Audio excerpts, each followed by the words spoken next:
Bulletin کا آغاز کریں گے۔ آغاز میں آپ کو بتائیں کراچی کے علاقے صدر میں ایم اے جناح روڈ پر آتش بازی کے گودام میں دھماکے میں 30 سے زائد افراد زخمی ہو گئے۔ آتش بازی کے سامان کے گودام میں سپہر کے وقت دھماکہ ہوا، آواز دور دور تک سنی گئی، قریبی عمارتوں کی کھڑکیوں کے شیشے ٹوٹ گئے، بیشتر افراد شیشے کے ٹکڑے لگنے سے زخمی ہوئے، گاڑی رکشے کو نقصان پہنچا۔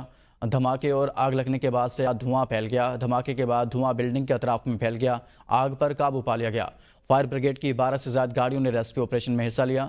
ریسکیو ذرائع کے مطابق جناح اسپتال میں 20 اور دیگر زخمی سول اسپتال لائے گئے ہیں۔ اس متعلق آپ کو مزید بتائیں کہ ایم اے جناح روڈ پر واقع آتش بازی کے گودام میں آتش زدگی کا واقعہ SSU کمانڈوز جائے وقوع پر پہنچ گئے۔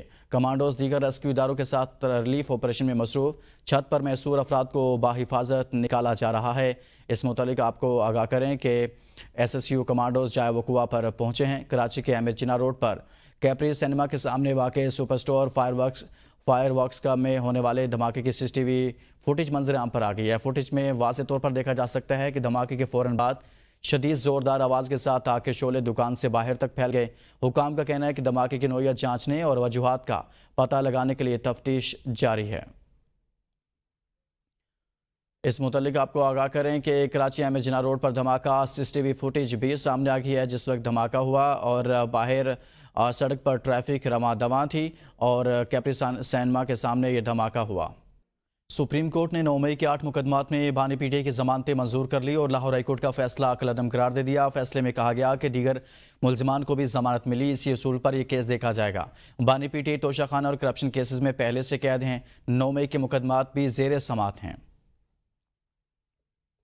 چیف جسٹس پاکستان جسٹس یحییٰ آفریدی کی سربراہی میں 3 رکنی بینچ نے 9 مئی کے مقدمات میں بانی PTI کی درخواستوں پر سماعت کی۔ عدالت نے لاہور ہائی کورٹ کا فیصلہ کالعدم قرار دیتے ہوئے بانی PTI کی 9 مئی کے 8 مقدمات میں ضمانتیں منظور کر لیں اور فریقین کو حکم نامے کے لیے چیمبر میں طلب کر لیا۔ دوران سماعت چیف جسٹس نے 2 اہم سوالات اٹھائے۔ کیا ضمانت کیس میں حتمی رائے دی جا سکتی ہے اور کیا ماضی کی مثالیں جیسے سازش کے الزامات میں دی گئی ضمانتیں اس کیس پر لاگو ہوں گی، جس پر پروسیکیوٹر ذوالفقار نقوی کا موقف تھا کہ ضمانت کی آبزرویشنز عبوری نوعیت کی ہوتی ہیں اور ٹرائل پر اثر انداز نہیں ہوتی۔ چیف جسٹس نے ریمارکس دیے کہ سپریم کورٹ نے حالیہ سازش کے الزامات میں بھی ضمانتیں دی ہیں، ایسے مقدمات میں ضمانت نہ دینا مشکل ہوتا ہے۔ عدالت نے واضح کیا کہ کیس کے میرٹس پر سماعت نہیں کی جائے گی، ٹرائل کورٹ اپنا فیصلہ خود کرے گی۔ چیف جسٹس نے پروسیکیوٹر سے ان مقدمات کی مثالیں طلب کیں جہاں سازش کے الزام میں ضمانت مسترد ہوئی ہو۔ عدالت نے ضمانتوں کی منظوری کے ساتھ واضح کر دیا کہ عبوری ریمارکس کو حتمی فیصلہ نہ سمجھا جائے۔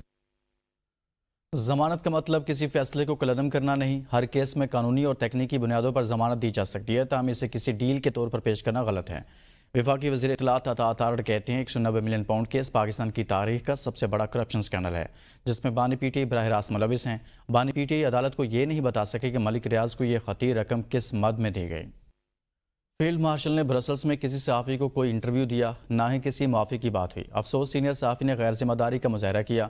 DG ISPR lieutenant general Ahmed Sharif کی صحافیوں سے گفتگو۔ انہوں نے کہا کہ سہیل وڑائچ کے جس کالم کی بات ہے وہ ایک ایونٹ تھا، سینئر صحافی کا کالم ان کی ذاتی مفاد اور تشہیر حاصل کرنے کی کوشش ہے۔ یہ سہیل وڑائچ کی نامناسب حرکت تھی۔ 9 مئی فوج کا نہیں قوم کا مقدمہ ہے، صرف معافی مانگنے سے قانونی عمل نہیں رکے گا۔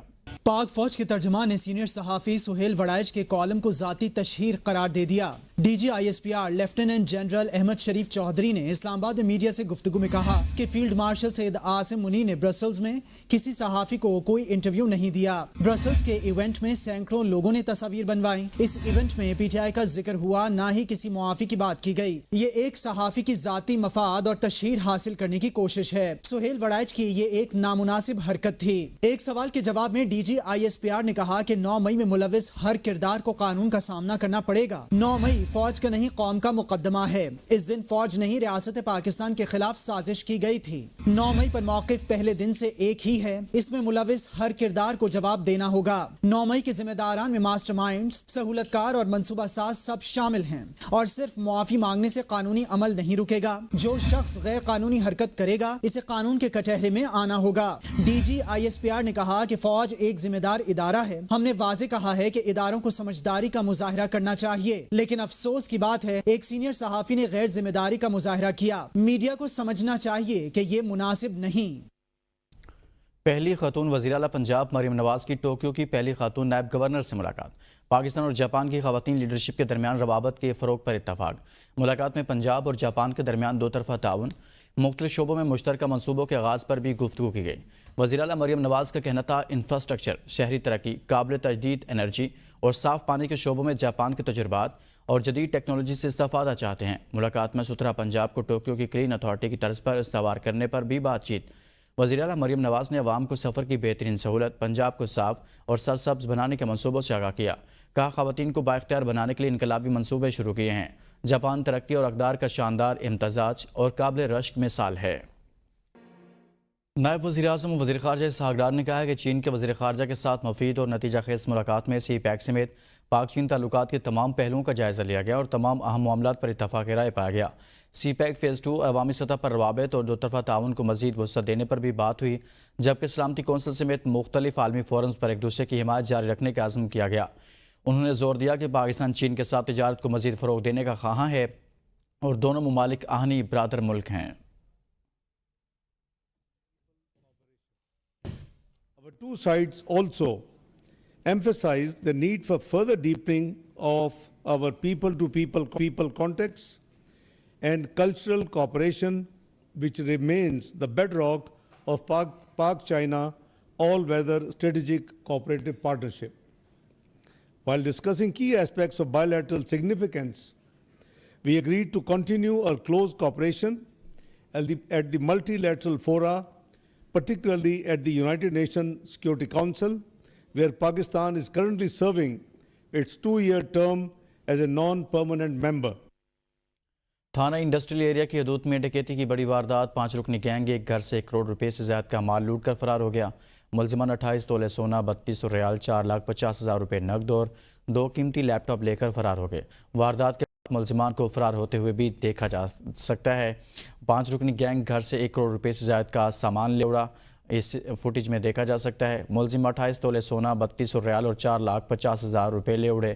واردات کے بعد ملزمان کو فرار ہوتے بھی دیکھا گیا ہے۔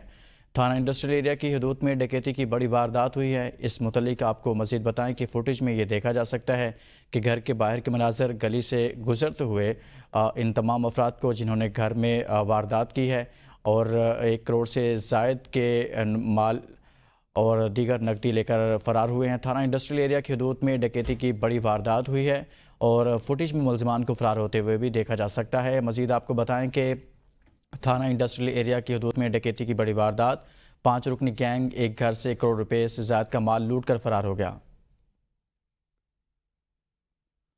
آگے بڑھیں گے اور اب آپ کو بتائیں کراچی میں غیر معمولی بارش ریکارڈ ہوئی۔ بارش کے بعد نکاسی آپ کے لیے فوری اقدامات کیے گئے۔ دوسرے دن بارش نسبتاً کم ہوئی تو پانی فوری طور پر نکال دیا گیا۔ صوبائی وزیر شجیل میمن نے کہا نالوں کی پہلے سے صفائی کرائی گئی تھی، اگر ایسا نہ کیا جاتا تو ماضی کی طرح اب بھی 5 دن تک پانی سڑکوں پر کھڑا رہتا۔ یہی برسات اگر اب جو ریکارڈ کی گئی ہے، اگر وہی برسات وقفے سے ہوتی تو پرابلم اور مسائل اتنے نہ ہوتے۔ اور ڈرینیج کے لیے بھی جس طریقے سے برساتوں کی فورکاسٹ تھی تو بلدیہ عظمیٰ کراچی نے جو بھی مین برساتی نالے تھے ان کی ایڈوانس میں ڈی سلٹنگ اور صفائی کروائی ہوئی تھی۔ اگر یہ ایڈوانس میں ڈی سلٹنگ یا صفائی نہیں ہوتی تو ماضی میں 4 دن 5 دن بھی برساتیں جو ہیں وہ ان کا پانی رکا رہا سڑکوں پہ۔ پوری دنیا جو ہے وہ کلائمیٹ چینج کے ایک بدترین چیلنج کو فیس کر رہی ہے۔ ہنگامی امداد کے صوبائی ادارے نے خیبر پختونخوا کے مختلف اضلاع میں بارشوں اور فلیش فلڈ کے باعث اب تک ہونے والے جانی و مالی نقصانات کی رپورٹ جاری کر دی۔ بارشوں اور فلیش فلڈ کے باعث مختلف حادثات میں اب تک 393 افراد جاں بحق اور 190 افراد زخمی ہوئے ہیں۔ جاں بحق افراد میں 300 مرد، 53 خواتین اور 40 بچے شامل ہیں، جبکہ زخمیوں میں 145 مرد، 27 خواتین اور 18 بچے شامل۔ بارشوں اور فلیش فلڈ کے باعث اب تک کی رپورٹ کے مطابق مجموعی طور پر 1618 گھروں کو نقصان پہنچا، جس میں 1185 گھروں کو جزوی اور 433 گھر مکمل منہدم ہوئے۔ سیلاب سے زیادہ متاثرہ ضلع بنیر میں اب تک مجموعی طور پر جاں بحق افراد کی تعداد 234 اور سوابی میں 42 ہو گئی۔ یہ حادثات صوبے کے مختلف اضلاع سوات، بنیر، باجوڑ، مانسیرہ، شانگلہ اور دیر لوئر اور بٹگرام سوابی میں پیش آئے۔ متاثرہ اضلاع کی انتظامیہ کو امدادی سرگرمیاں تیز کرنے اور متاثرین کو فوری معاونت فراہم کرنے کی ہدایت۔ پاک فوج کی جانب سے سیلاب متاثرہ علاقوں میں ریسکیو اور ریلیف آپریشنز جاری۔ انجینئر کور کے دستے شانگلہ اور بنیت میں تعینات۔ پیر بابا بائی پاس تمام قسم کی ٹریفک کے لیے کھول دیا گیا۔ پیر بابا بازار میں رات بھر ملبہ ہٹانے کا کام جاری رہا۔ پاک فوج کی بھاری مشینری نے 7 مقامات پر لینڈ سلائیڈنگ سے متاثرہ 20 کلومیٹر طویل سڑک بحال کر دی۔ گاؤں کا زمینی رابطہ بحال، مکمل بحالی تک امدادی سرگرمیاں جاری رہیں گی۔ لاہور میں عرفہ کریم ٹاور فیروزپور روڈ کے سامنے شہری 2000 روپے کے چلان پر احتجاجاً بجلی کے کھمبے پر چڑھ گیا۔ شہری نے ٹریفک پولیس کے خلاف شدید احتجاج کیا اور نیچے اترنے سے انکار کر دیا۔ واقعے کے پیش نظر واپڈا نے حفاظتی اقدام کے طور پر بجلی بند کر دی۔ ریسکیو کا عملہ موقع پر پہنچ گیا۔ وفاقی وزیر تجارت جام کمال خان کا Dhaka chamber of commerce and industry کا دورہ۔ وزیر تجارت نے ڈھاکہ چیمبر کے صدر تسکین احمد اور بورڈ ممبران سے ملاقات کی، جس میں پاک بنگلہ دیش تجارتی اور سرمایہ کاری تعلقات پر بات چیت کی گئی۔ پاکستان کے ہائی کمشنر عمران حیدر بھی ملاقات میں شریک تھے۔ وزیر تجارت نے business to business networking میں ڈھاکہ چیمبر کے کردار کو سراہا۔ وزیر تجارت نے نومبر میں کراچی میں ہونے والی فوڈ اینڈ ایگرو نمائش میں شرکت کی دعوت دی۔ ملاقات میں قابل تجدید توانائی، دوا سازی، آٹو پارٹس اور آئی ٹی سمیت مختلف شعبوں میں تعاون پر گفتگو ہوئی۔ ڈھاکہ چیمبر کے صدر نے دو طرفہ تجارت بڑھانے کے لیے وفود کے تبادلے اور نمائشوں میں شمولیت کی تجویز دی۔ ڈھاکہ چیمبر نے چھوٹے اور درمیانے درجے کے کاروبار کو جوڑنے پر زور دیا۔ ملاقات میں ٹیرف، نان ٹیرف رکاوٹیں اور لاجسٹکس بہتر بنانے پر بھی بات چیت کی گئی۔ بھارتی کرکٹ ٹیم کو ایشیا کپ 2025 میں پاکستان کے خلاف کھیلنے کی اجازت مل گئی ہے۔ بھارتی میڈیا نے بھی تصدیق کی ہے کہ بھارت ایشیا کپ میں شرکت کرے گا۔ ایشیا کپ 2025 میں پاکستان اور بھارت کے درمیان میچ 14 ستمبر کو دبئی میں ہوگا۔ بھارتی بورڈ پالیسی کے مطابق بھارت اور پاکستان کے دو طرفہ کرکٹ تعلقات بدستور معطل رہیں گے۔ ایشیا کپ اور ورلڈ کپ اور دیگر ایونٹ میں حصہ لینے پر کوئی پابندی نہیں ہوگی۔ اب تک کے لیے اتنا ہی۔